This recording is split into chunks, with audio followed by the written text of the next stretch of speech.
Hello everyone, my name is David Milch, and we are honored today to be talking with the Senate Majority Leader, Chuck Schumer, who's with us to discuss LEDI, Lives Eliminated, Dreams Illuminated. We have with us here in New Jersey, artist Lauren Bergman and composer Ella Milch Sharif. Senator, as you know, anti-Semitism unfortunately is on the rise. A statistic that I learned recently, although the Jewish population of the United States is about 2.4%, for the incident of anti-religious bias that has been tabulated, anti-Semitism comprises 55% or more of the incidents of anti-Semitism.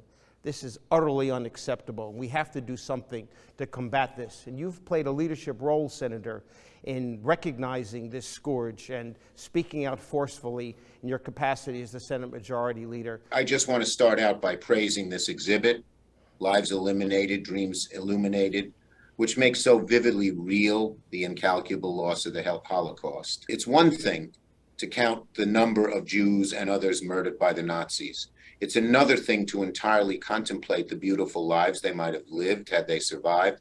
I just experienced this a few weeks ago. I visited Yad Vashem. I visited many times, but each time you learn and feel something different. They have a gallery of children at the end for the million children who were exterminated, and with a gallery of stars. It's a beautiful, beautiful thing. But they show the pictures of some of the children who were killed, murdered.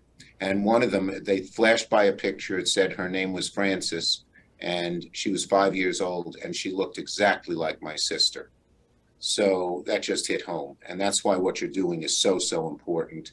I want to thank the artists who participated in this project, Lauren Bergman and Ella Milch Sharif, as well as the great Brandeis University for hosting the importance and timely work.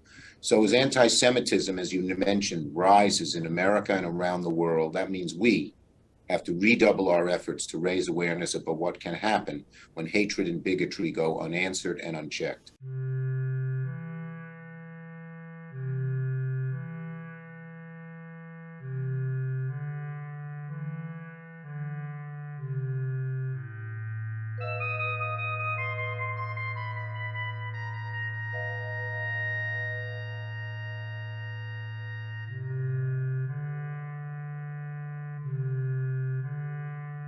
The experience of LEDI for me is to give another dimension to the fantastic paintings that Lauren painted from the photos. I did compositions to each of the photo and painting.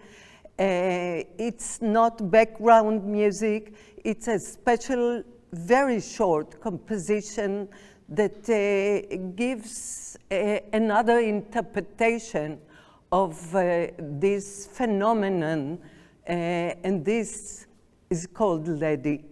And thank you so much for paying attention to what we are doing.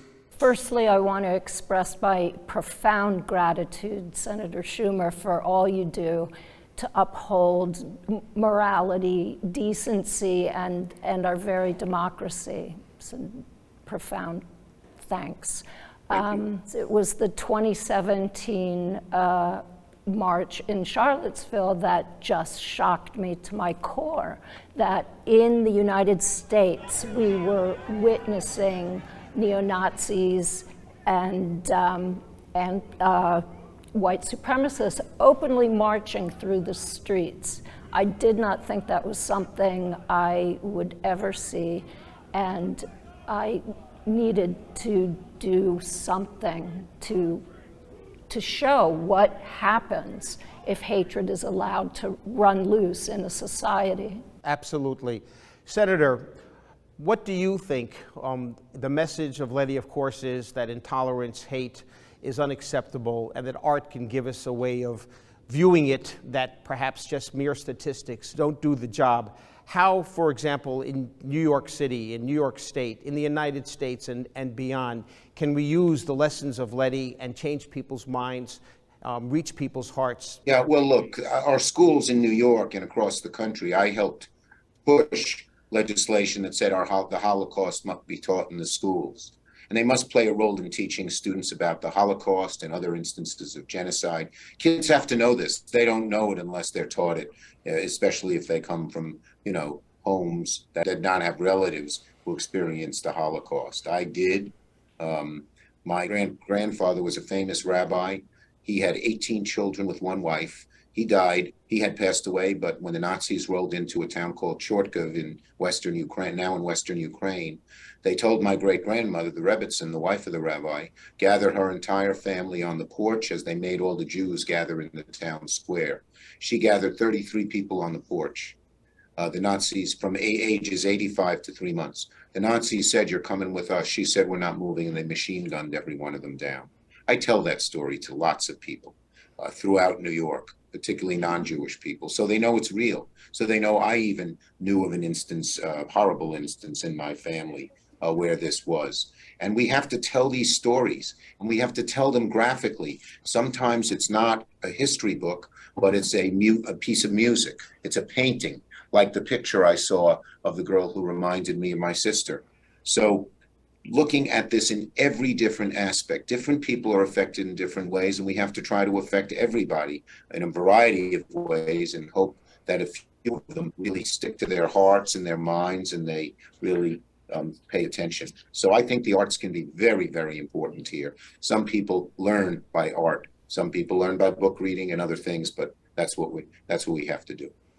And of course, Senator, as you just referenced, your family background in what was southeastern Poland is now western Ukraine. As we've talked about before, that's exactly where my family suffered the Holocaust. We have a brief clip here that speaks to that. Why are we doing all of this besides the message that we try to bring to students and to constituencies? It's really to honor and to make sure that the voice of the living memory is not forgotten before they're no longer with us. And to that point, this brief clip, and then we'll close out this discussion.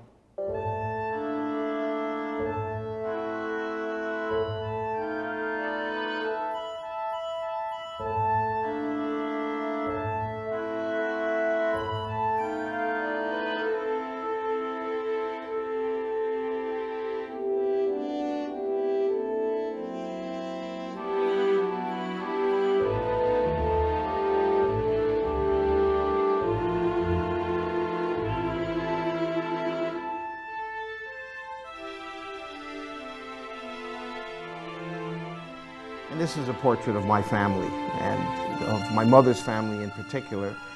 And at 92 years young, this is my mother, Lucia Milch, who is the young girl that you see in the middle of this portrait. Everything which I had during my childhood is divided into two periods. Anti-Semitism, as I knew it on my own skin, is very, very much part of that. Without anti-Semitism, some horrible things were happening through history, but in that kind of an organized, brutal, unbelievably vicious manner, as I personally saw, heard, and witnessed, never happened before. Anti-Semitism is the result of that.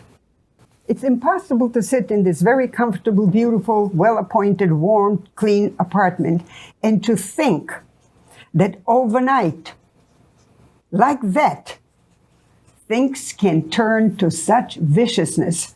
It scares me to think about it, because then I pose the question to myself, what is it that we can do? Never to stop talking about it. Let me say this, David. What that little clip is so meaningful because it showed a real girl, a little girl. When you looked at her family, you imagined, even though it didn't say so, that they were wiped out in the Holocaust or so many others like it happened. We just can't stop teaching in every way. One of the things I was proudest of, I pushed for the Holocaust Museum to be on the National Mall. And now 90% of the people who visit that museum are not Jewish, and they are learning something that we live with. You know, I'm the highest ranking Jewish elected official in America ever. And I feel a certain obligation to continue to tell the story. You are doing it in a beautiful way. I salute you for it. We all must continue to do that. Thank you, Senator Chuck Schumer, for your leadership, for speaking out, for representing the interests of Jewish Americans, non-Jewish Americans, the entire population. We're living in challenging times. We all understand this in this country, in Israel, throughout the world.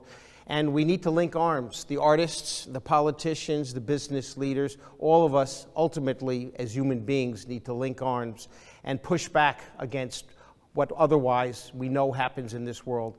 And we can't allow that to. We have to spread a sense of purpose and meaning and love ultimately. Thank you, Chuck Schumer, my friend. Thank you for being with us and for all you do. Thank you all, and let's continue the fight and keep that flame very strongly alive and burning. Thank you, sir. Thank you. All the best. Shalom.